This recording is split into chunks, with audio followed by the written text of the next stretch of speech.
Before you do anything else, press 2 fingers firmly against the inside of your ankle, right against the bone. Hold them there for 10 seconds. Now, lift your fingers and look. If you can see a small white indentation staring back at you, a little crater that takes 15, 20, 30 seconds to slowly fill back in, I need you to stay with me. Because what you are looking at right now is not your heart failing you. There is not too much salt, and it is not simply getting older. In 32 years of practicing cardiology, I have watched that exact indentation send more seniors to unnecessary stress tests, unnecessary echocardiograms, and unnecessary medications than almost any other single symptom I treat. Tonight, I'm going to tell you what I tell my own patients when they come in convinced their heart is giving out because the explanation they were given before they found me was incomplete. And an incomplete explanation is the most dangerous kind. My name is Dr. Eric Bennett, board-certified cardiologist, 32 years inside hospital cardiology units, clinic examination rooms, and cardiac catheterization labs. I'm here to tell you something most general health videos cannot tell you because they do not have the cardiac training to say it with certainty. In the majority of cases, swollen ankles after 60 are not coming from your heart. But more importantly, I'm going to show you exactly how to tell the difference. Because that distinction between a drainage problem and a cardiac problem is the one your doctor had 3 minutes to explain and probably didn't. That changes today. We are building toward 100,000 subscribers on this channel. Every person who joins means one more senior who gets the complete explanation instead of the incomplete one. If that matters to you, subscribe now. Here's what happens in most doctors' offices when a senior walks in with swollen ankles. The doctor looks, asks about salt, orders a basic metabolic panel, maybe add an echocardiogram. The echo shows normal ejection fraction, the percentage of blood the heart squeezes out with each beat. The number looks acceptable. The doctor says, "Your heart looks fine," prescribes a diuretic, a water pill, and sends you home. You take it for 3 months. You run to the bathroom 6 times a day. You feel dehydrated, exhausted, and lightheaded standing up too fast. And your ankles are still swollen by 8 o'clock every evening. The doctor was not wrong to check your heart. The heart must be ruled out first, and I will show you exactly how in 60 seconds. But here is what that appointment almost never included: an explanation of the second drainage system, the one with no pump, no medication, and no standard diagnostic test on a typical lab panel, the one almost certainly responsible for what you are looking at right now, the 5 warning signs that mean stop watching and call your doctor now. Before we go further, I want to give you something general wellness channels simply cannot: cardiac certainty. Here are the 5 signs that ankle swelling is your heart and that you need to stop this video and call your doctor today. Number 1, the swelling came on suddenly, noticeably worse over days, not months, accompanied by shortness of breath even at rest or lying flat. Number 2, you wake up gasping at night, needing to sit upright to breathe. Cardiologists call this paroxysmal nocturnal dyspnea. It is a specific cardiac alarm. Number 3, you have noticed your heart racing or fluttering alongside the swelling, particularly with a history of atrial fibrillation. Number 4, both legs are visibly thick from the knee downward, all day, every day, regardless of how much you move. Number 5, you have gained 4 or more pounds in a single week without any change in eating. If any of those 5 describe you, this video is not your next step. Your cardiologist is. Call today. But if your swelling is gradual, symmetrical, worse by evening, and better by morning, if your ankles look almost normal when you wake up and thicken by dinner, then what I am about to walk you through was written specifically for you. What you have is almost certainly not a heart problem, it is a drainage problem. And the system responsible is the one nobody sat you down and explained. The drainage system nobody bothered to show you. Your body runs 2 separate fluid networks simultaneously. Most people only know about the first: blood. Arteries carry fresh oxygenated blood out from the heart. Veins carry the used blood back. The heart pumps it. The cycle runs automatically every second of your life. The second network is called the lymphatic system. And here is what changes everything once you understand it. It has no pump, none.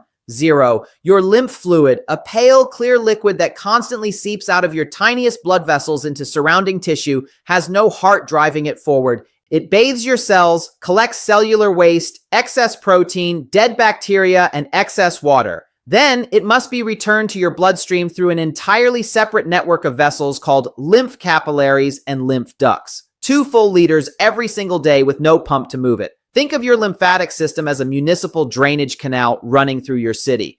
But instead of gravity pulling water downhill, this canal only flows when the city is moving. Streets busy, people walking, Buildings vibrating with activity, the canal flows. City goes still. Everyone sits down. Nothing moves. The canal stops. Completely. Every step you take, every calf muscle contraction, every ankle flex, you are squeezing those lymph vessels and pushing fluid upward. You are the pump. Your movement is the engine. Stop moving. Stop draining. Sit for 3 hours and the canal doesn't slow. It stops entirely. Fluid settles quietly into the lowest point of your body, your ankles, your feet, the space just above your sock line.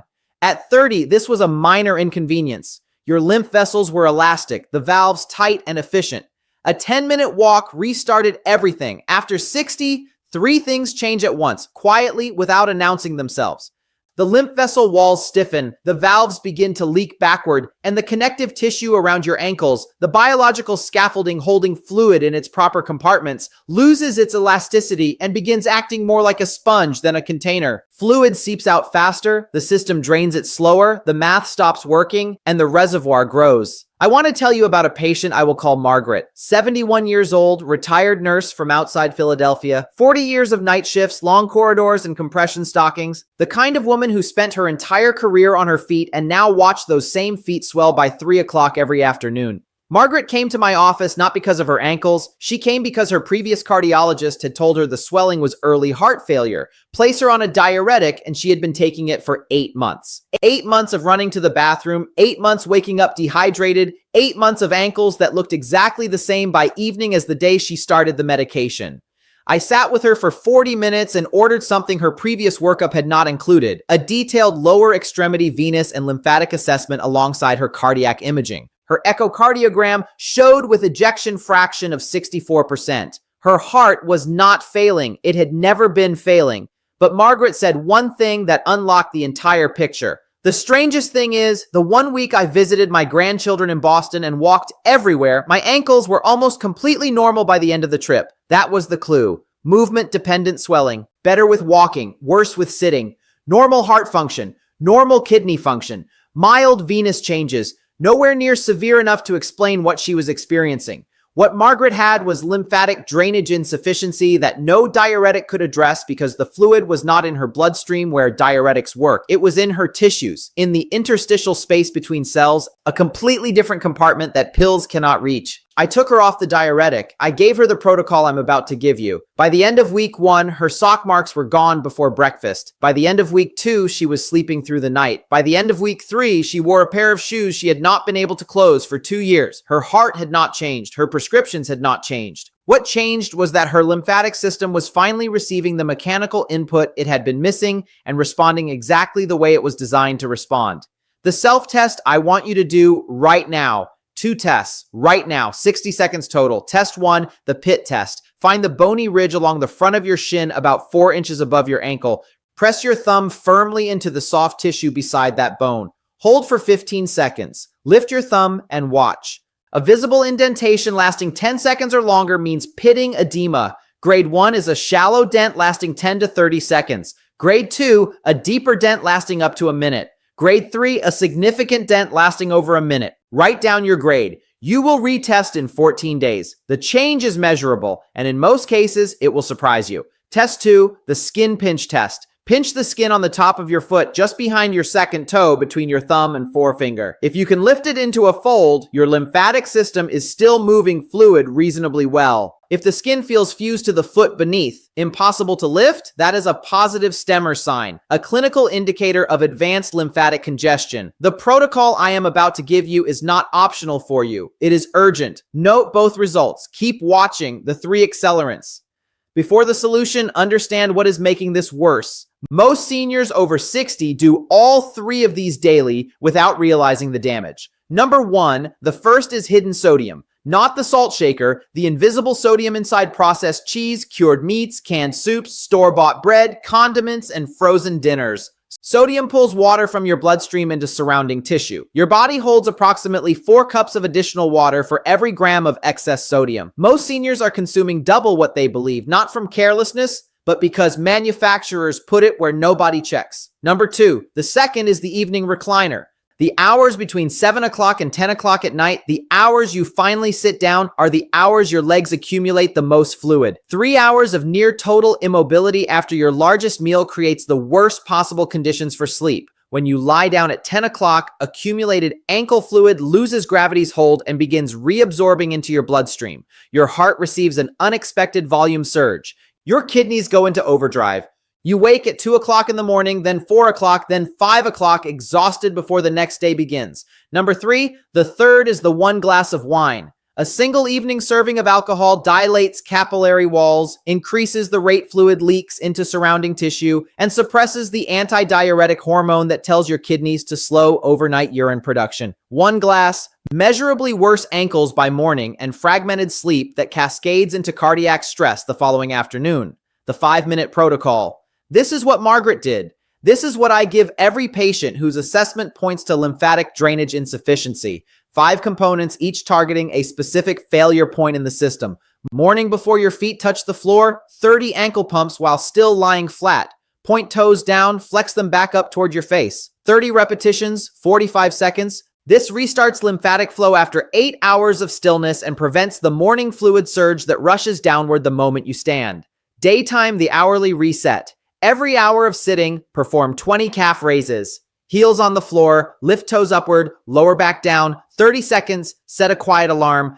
This keeps the conveyor belt moving so fluid never gets a 4-hour window to accumulate unchallenged. Before dinner, the walk that changes everything. 5 minutes of slow walking before your evening meal. Not after, before. Around the house, the block, the yard. Walking engages deep calf muscles in a way seated pumps cannot replicate. It creates a pre-dinner drainage window that significantly reduces the overnight reabsorption, destroying your sleep. Evening, the inversion protocol. 90 minutes before bed, lie in your bed or floor and place both legs straight up against the wall. Heels above hips, hips above heart. Stay there for 15 minutes. During those 15 minutes, 10 slow ankle circles in each direction, 20 alternating ankle flexes. Then place both hands flat on your abdomen and breathe slowly and deeply through your nose, belly rising with each inhale for 3 full minutes. That deep belly breathing is not relaxation, it is mechanical. Your thoracic duct, the master drainage vessel of your entire lymphatic system, sits directly behind your diaphragm.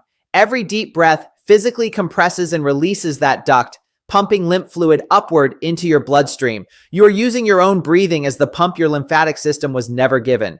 After 15 minutes, roll to your side, sit up, and with the flat of your fingers, stroke each leg upward from ankle to knee. Slow, gentle, always toward the heart. 10 strokes per leg. This is simplified manual lymphatic drainage. It physically moves interstitial fluid into the lymph capillaries, where the system can process it. Within 20 minutes, you will feel the urge to urinate. Pale, dilute urine. That is the fluid that would otherwise have reabsorbed at 2 o'clock in the morning and woken you from sleep. You drained it while you were awake and in control. Nutritional support. Half your body weight in ounces of water, daily tapering after 5 o'clock in the afternoon. Dehydration thickens lymph fluid and slows the entire system. Add dark berries, daily blueberries, blackberries, cherries for flavonoid content that strengthens capillary walls and reduces fluid leakage over 6 to 8 weeks. Ensure 2 quality protein servings, daily eggs, fish, chicken, lentils, cottage cheese. Low albumin is one of the silent drivers of tissue swelling in adults over 60. Most seniors are mildly protein deficient without knowing it. Correcting it changes the fundamental physics of fluid balance in your body. Margaret wore those shoes to her granddaughter's birthday party 3 weeks after we first talked about this protocol. She sent me a photograph standing, smiling in a pair of shoes she had bought for her daughter's wedding 7 years earlier and had not been able to close since. Her heart had not changed. Her age had not changed. What changed was that after 40 years as a nurse, a woman who had spent her entire career explaining medical systems to frightened patients, nobody had ever sat down and explained her own lymphatic system to her. That is the gap I want to close for you today. If someone in your life has been told their swollen ankles are a heart problem, if they are taking a water pill that runs them to the bathroom without changing anything by evening, send them this video. You may be giving them the explanation their doctor had 3 minutes to deliver and didn't. Your ankles are not betraying you. They are a drainage system that stopped receiving the mechanical signals it needs to run. Give it 5 minutes a day in the right sequence at the right time, and the difference is not subtle. You will feel it in your shoes. You will see it in the mirror. And for the first time in months, possibly years, you will sleep through the night. Before you go, I need 2 things from you, and I mean this clinically. What grade did the PIT test give you? 1, 2, or 3? Write it in the comments. The distribution of grades in this audience directly shapes which topics I prioritize next. And how old are you, and where are you watching from? City, state, country. I want to see how far this conversation is reaching because it tells me which communities are most underserved by complete cardiac explanation. We are approaching 100,000 subscribers on this channel. Every person who joins means one more senior who gets the full explanation instead of the 3-minute version. If this gave you something your last appointment didn't, subscribe. Not for the algorithm, for the next person who types swollen ankles heart failure into a search bar at midnight, frightened, and deserves to find something that actually helps. I am Dr. Eric Bennett. I will see you in the next one.